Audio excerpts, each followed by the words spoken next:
Bismillahirrahmanirrahim. Assalamualaikum warahmatullahi wabarakatuh. Hari ini kita masih melanjutkan materi pertemuan sebelumnya tentang jaringan, dan hari ini materi yang akan kita pelajari yaitu tentang jaringan dasar dan juga jaringan penyokong. Artinya ada 3 poin yang akan kita pelajari, yaitu parenkim, sklerenkim, dan kolenkim. Harapannya nanti setelah mempelajari materi ini kita dapat membedakan sebetulnya di dalam sebuah organ. Di dalam sebuah organ tersebut kita dapat membedakan dan dapat menentukan mana yang disebut sebagai jaringan parenkim, mana yang disebut dengan jaringan sklerenkim, dan mana yang disebut dengan jaringan kolenkim. Tentu saja dengan mengetahui ciri-ciri dari macam-macam jaringan tersebut. Selain mengetahui ciri-ciri dari jaringan tersebut, diharapkan setelah mengikuti materi ini, setelah menyimak materi ini, diharapkan dapat menyebutkan macam-macam dari jenis jaringan parenkim, sklerenkim, maupun kolenkim, baik berdasarkan fungsi maupun letaknya. Nah, untuk menyingkat waktu, langsung saja kita akan belajar bersama tentang jaringan dasar dan juga jaringan penyokong. Yang pertama yaitu jaringan dasar. Jaringan dasar atau disebut juga dengan jaringan dasar atau disebut juga dengan ground tissue. Kenapa disebut sebagai jaringan dasar? Karena jaringan dasar ini terdapat di semua organ tumbuhan dan merupakan merupakan jaringan yang cukup besar sehingga disebut sebagai jaringan dasar. Yang namanya dasar tentu saja dia adalah basicnya ataupun isinya, meskipun bukan yang utama, karena banyak sekali jaringan-jaringan lain yang juga terdapat di dalam tanaman tersebut. Nah, ini dia tempat-tempat terdapatnya jaringan dasar, ada di empulur, korteks, jaringan fotosintesis, mesofil daun, bahkan di endosperm. Pada biji pun ada jaringan dasarnya atau parenkimnya. Merupakan suatu jaringan yang terbentuk dari sel-sel yang hidup. Kita sudah dapat salah satu cirinya, yaitu dia adalah sel yang hidup. Artinya apa? Ketika dia adalah sel yang hidup, berarti dia melakukan aktivitas seperti makhluk hidup atau seperti sel hidup yang lainnya, yaitu dapat melakukan metabolisme dengan struktur morfologi serta fisiologi yang bervariasi dan masih melakukan segala kegiatan proses kehidupan. Walaupun demikian, parenkim tetap memiliki sifat-sifat yang sama. Jadi ketika kita lihat dari ketiga gambar ini, sekilas mungkin kita akan susah menemukan apa sih persamaan dari parenkim ini, atau mungkin sekilas kita akan melihat gambar A, gambar B, gambar C adalah 3 gambar yang berbeda. Padahal dari ketiga gambar yang berbeda ini, mereka memiliki kesamaan, yaitu sama-sama menampilkan jaringan parenkim. Di sini ada parenkimnya, ini dia parenkim, ini juga parenkim, dan ini juga parenkim. Nah, dari mana kita tahu bahwa itu adalah jaringan parenkim? Untuk mengetahuinya, kita perlu mengetahui ciri-ciri dari jaringan parenkim tersebut. Nah, ciri dari jaringan parenkim yaitu membran sel tipis, kalaupun terjadi penebalan biasanya tipis dan terdiri atas selulosa. Nah, jadi penebalannya bukan penebalan yang kaku ataupun tebal, karena penebalan yang cukup kaku nanti akan ada pada sel penyokong, bukan pada sel parenkim. Dan jarang berupa lignin, masih berupa selulosa, artinya tidak sekaku seperti lignin. Mempunyai bentuk umum isodiametris ataupun poliedris. Bentuk umumnya isodiametris ataupun poliedris. Apa itu isodiametris? Iso artinya sama, diametris artinya diameter. Kita ketahui bahwa yang mempunyai diameter adalah lingkaran. Jadi isodiametris ini meskipun bentuknya tidak beraturan di sini, pada umumnya diameter antara sel yang satu dengan sel yang lainnya sama. Atau berbentuk poliedris. Jadi selain kita temukan berbentuk bulatan atau berbentuk lingkaran, sel parenkim ini biasanya kita temukan juga berbentuk seperti prisma. Lalu yang kedua, membran sel yang mengalami penebalan terdapat nokta yang berfungsi untuk pertukaran zat. Nah, tadi di poin pertama sudah disampaikan bahwa di sini membran selnya tipis, kalaupun terjadi penebalannya juga tipis dan hanya penebalan oleh selulosa. Nah, diperkuat lagi di poin yang kedua. Di sini mereka memang betul, anggap saja ini adalah gambar dari sebuah sel pada tanaman. Ada dinding sel dan juga ada membran sel. Nah, ketika jaringannya masih muda, membran selnya ini masih sangat tipis. Tetapi seiring dengan berjalannya waktu, berjalannya usia, maka akan terjadi penebalan-penebalan.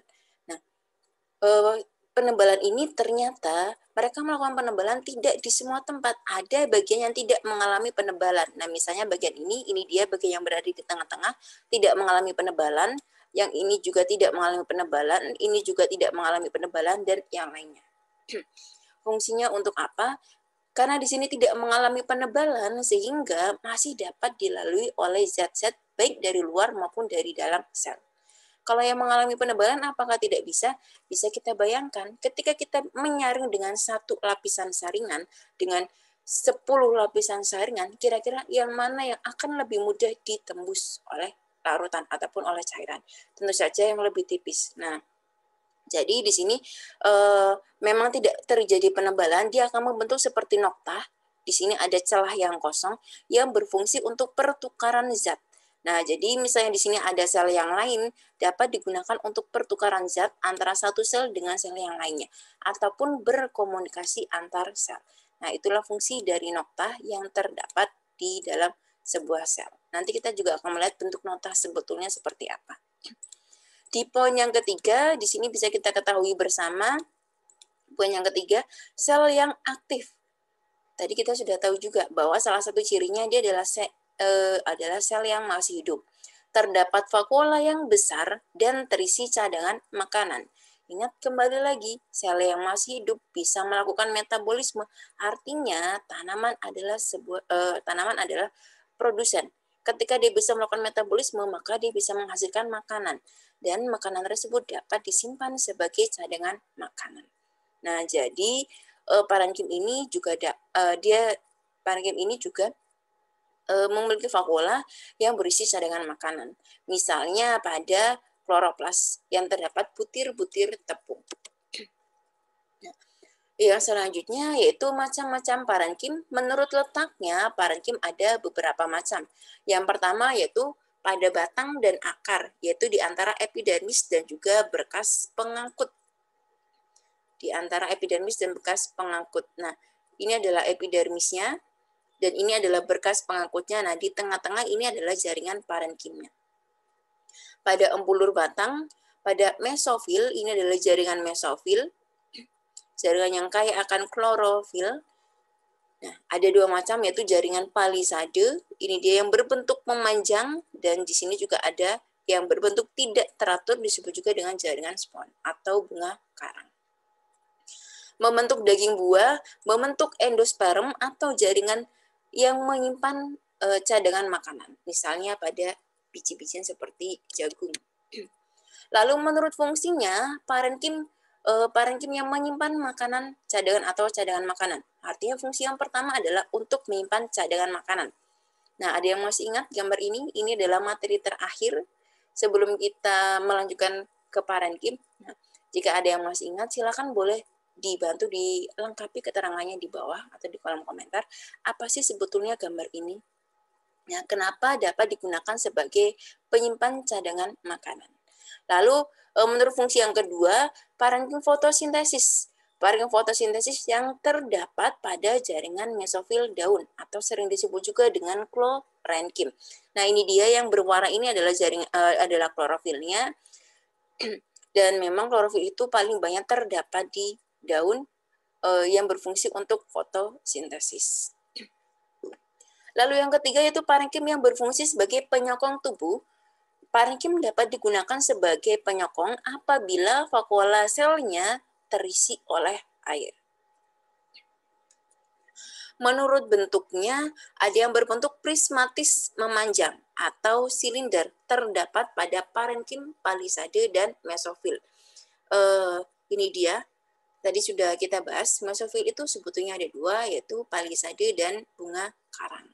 Nah, jaringan palisade ini dia yang berbentuk memanjang ataupun berbentuk prismatis memanjang atau berbentuk silinder yang terdapat pada daun. Nah, bentuk yang lainnya ada yang bercabang-cabang disebut parenkim bintang atau tenkim, contohnya mesofil daun kana.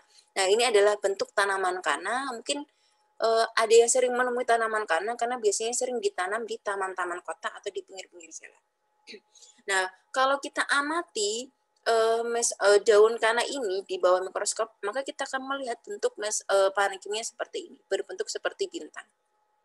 Nah, lalu ada juga parenkim dengan ruang antar sel yang besar. Nah, ini dia parenkimnya yang berwarna merah ini, dan yang lubang besar ini adalah ruang antar selnya yang berfungsi untuk menyimpan udara. Nah, karena dia berfungsi untuk menyimpan udara, sehingga tanaman tersebut akan banyak sekali mengandung udara. Karena banyak mengandung udara, maka dia bisa mengapung di atas air.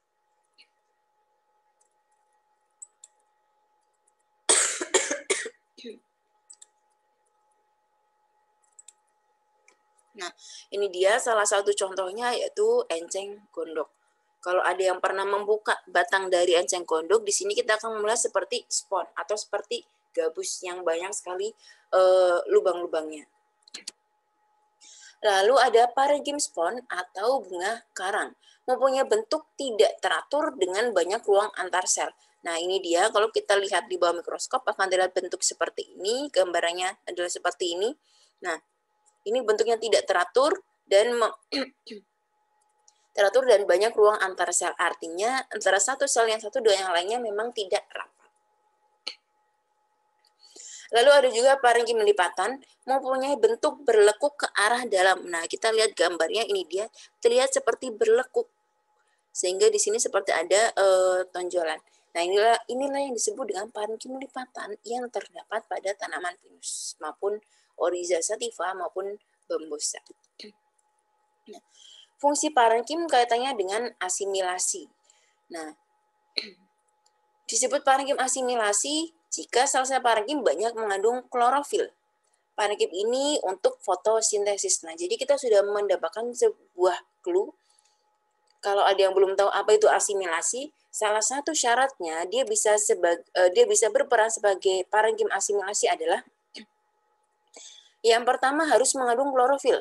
Yang kedua harus bisa melakukan fotosintesis. Dalam sel parenkim asimilasi terdapat tepung asimilasi dan banyak mengandung klorofil. Artinya apa? Asimilasi adalah mengandung klorofil, melakukan fotosintesis, berarti di sini terjadi proses pembentukan atau proses pengolahan makanan. Nah, parenkim asimilasi ini sering disebut sebagai kloronkim. Fungsi parenkim kaitannya dengan cadangan makanan, disebut parenkim makanan. Manfaat sebagai penyimpan cadangan makanan terdapat dalam vakuola atau sitoplasma, yang merupakan benda ergastik atau benda mati. Sebelumnya sudah dipelajari bersama bahwa di dalam tumbuhan di situ terdapat benda-benda ergastik atau benda-benda mati yang merupakan hasil metabolisme dari tumbuhan itu sendiri. Baik berupa tepung maupun berbentuk kristal, berbentuk protein, lemak, ataupun tetesan minyak. Lalu ada juga parenkim kaitannya dengan air yang tadi berfungsi sebagai penyokong.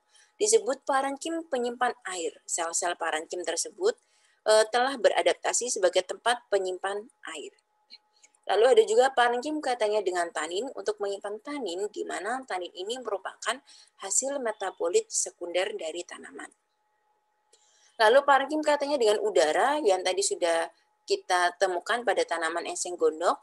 Lalu ada juga parenkim dengan arah angkut yang katanya dengan arah angkut, dari namanya arah angkut, tentu saja parenkim ini letaknya berdekatan dengan jaringan pengangkut. Nah, ini dia, parenkim ini merupakan sel parenkim yang bentuknya memanjang, terdapat pada jari-jari empulur dan berfungsi sebagai alat pengangkut yang menghubungkan jaringan bagian luar dan bagian dalam. Nah, itu dia tentang parenkim.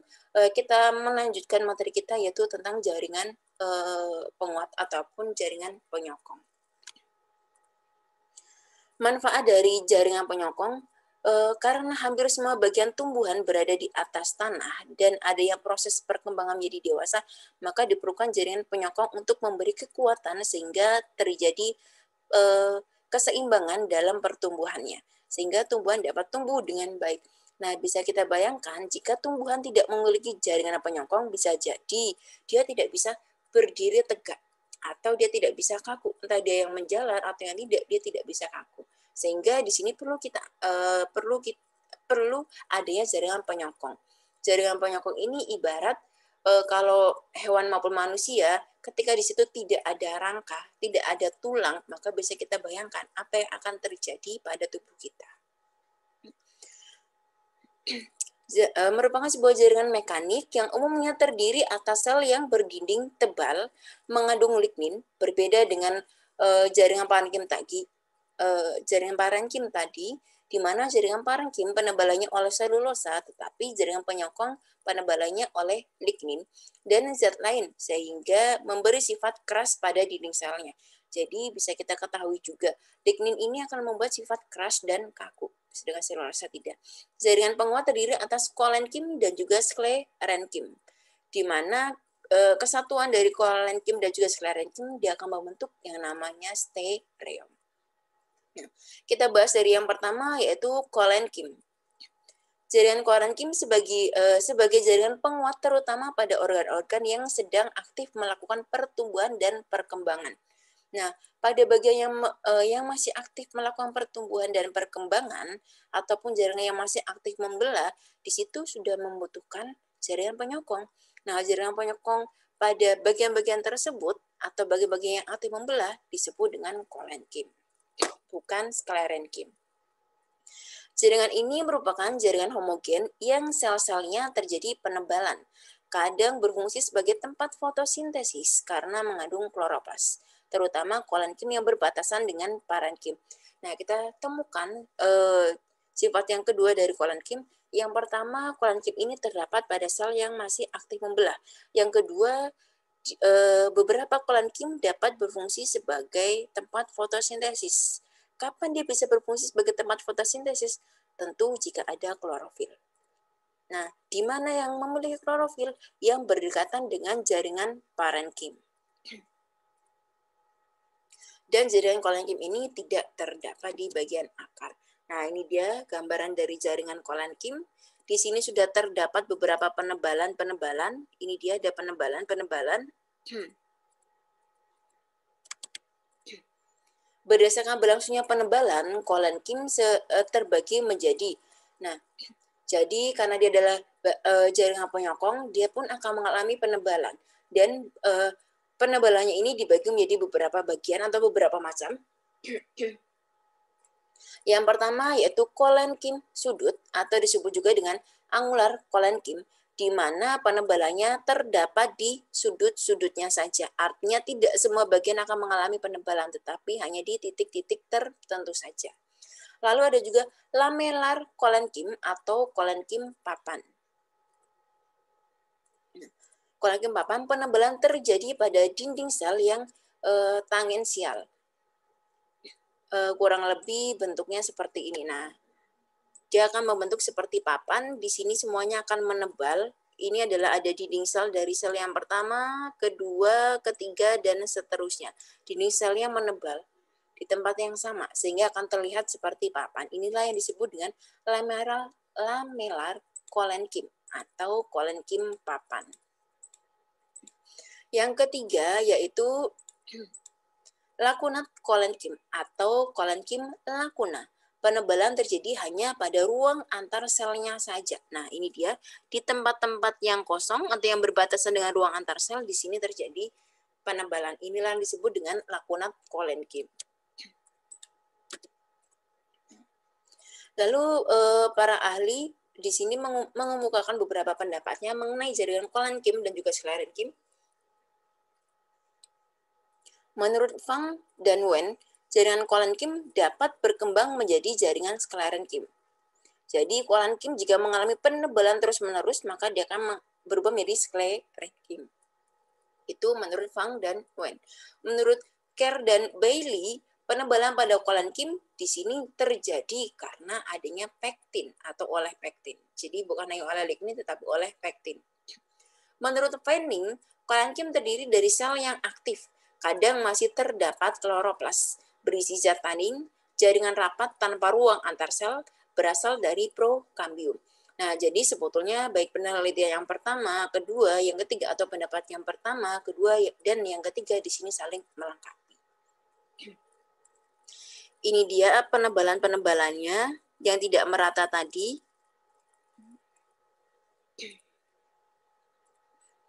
Nah,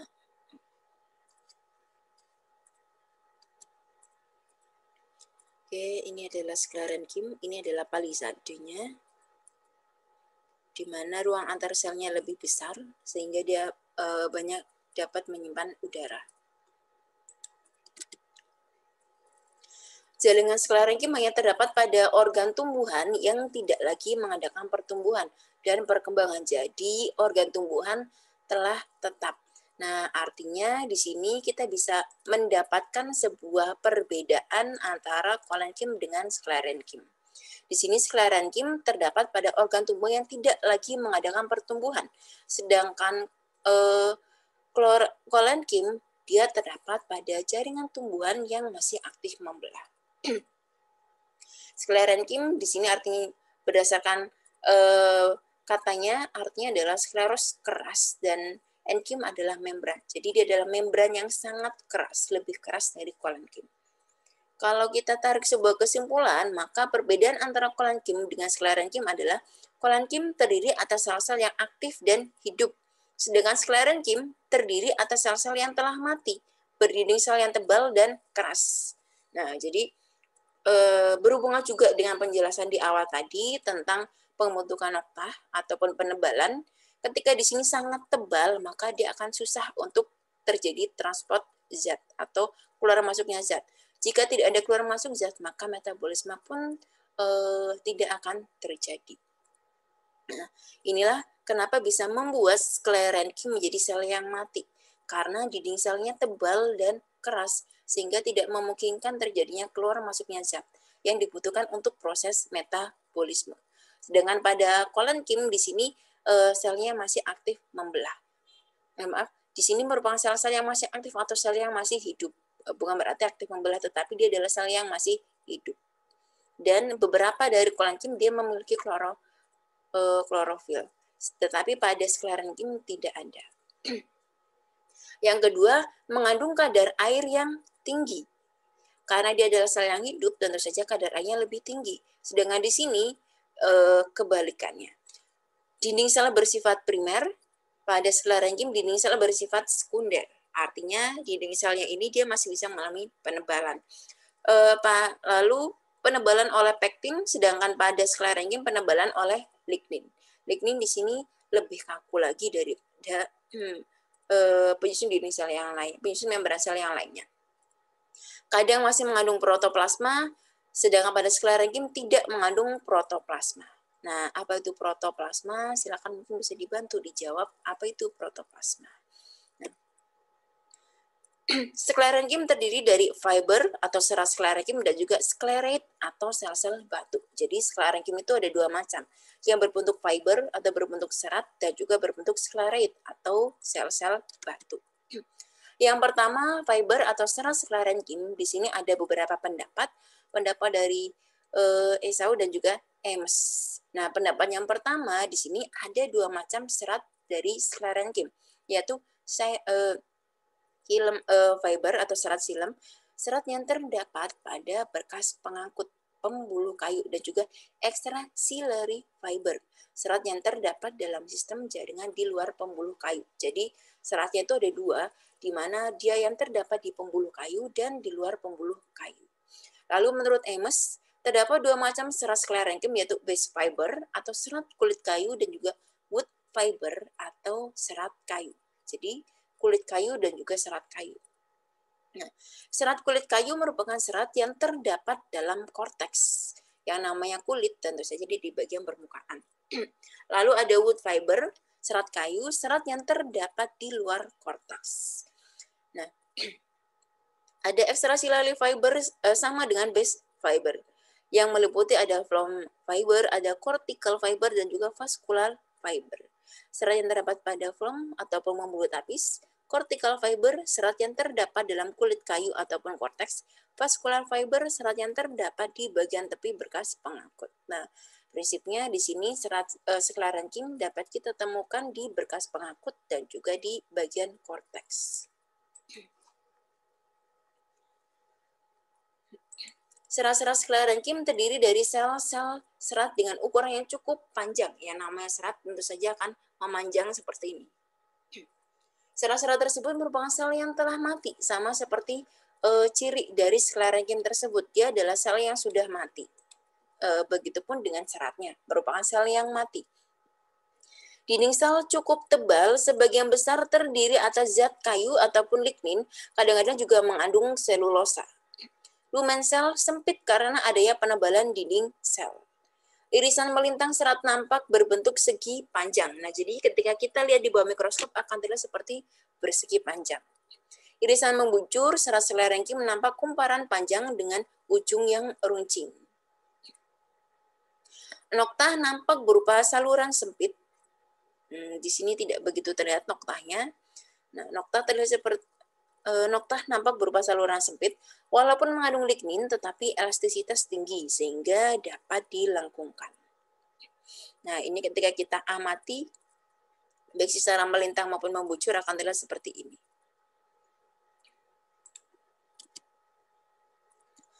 Lalu yang kedua, jenis yang kedua yaitu sklereid ataupun sel batu.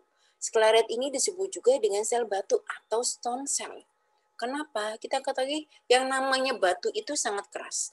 Nah, karena sel ini sangat keras, sangat kaku, sehingga disebut sebagai sel batu atau stone cell. Yaitu apabila sel sklereid tidak bercabang-cabang, tidak mempunyai bentuk yang ekstrim, bersifat soliter, sudah terpisah sendiri-sendiri, ataupun terkumpul, sel batu disebut juga grit cell atau sel pasir yang terdapat pada buah-buahan yang berdaging. Disebut sel sklerotik, yaitu apabila sel terjadi dari jaringan yang lunak, yang lama-lama mengeras dalam membentuk sel batu.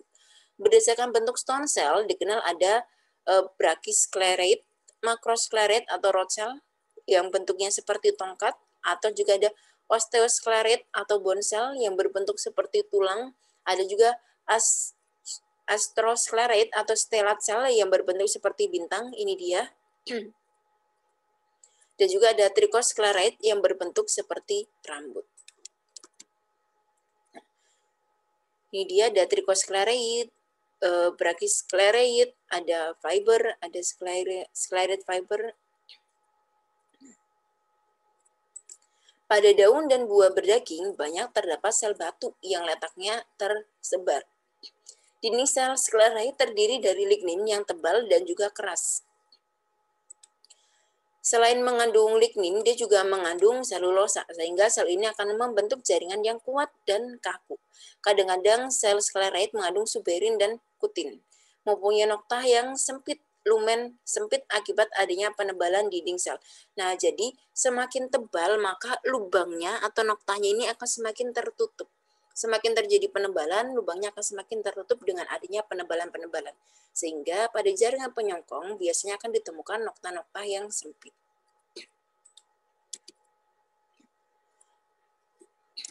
Oke, mungkin itu yang bisa kita pelajari bersama mengenai jaringan parenkim dan juga jaringan sklerenkim. Semoga yang sedikit ini bisa bermanfaat. Jika ada sesuatu yang kurang berkenan atau ada sesuatu yang salah atau ada sesuatu yang kurang tepat, silakan dapat disampaikan di kolom komentar. Atau jika memang ada hal-hal yang kurang jelas, bisa ditanyakan juga di kolom komentar supaya teman-teman yang lain bisa ikut mendapatkan informasi yang lebih dari pertanyaan-pertanyaan yang masuk. Kurang lebihnya saya mohon maaf. Berkata wassalamualaikum warahmatullahi wabarakatuh.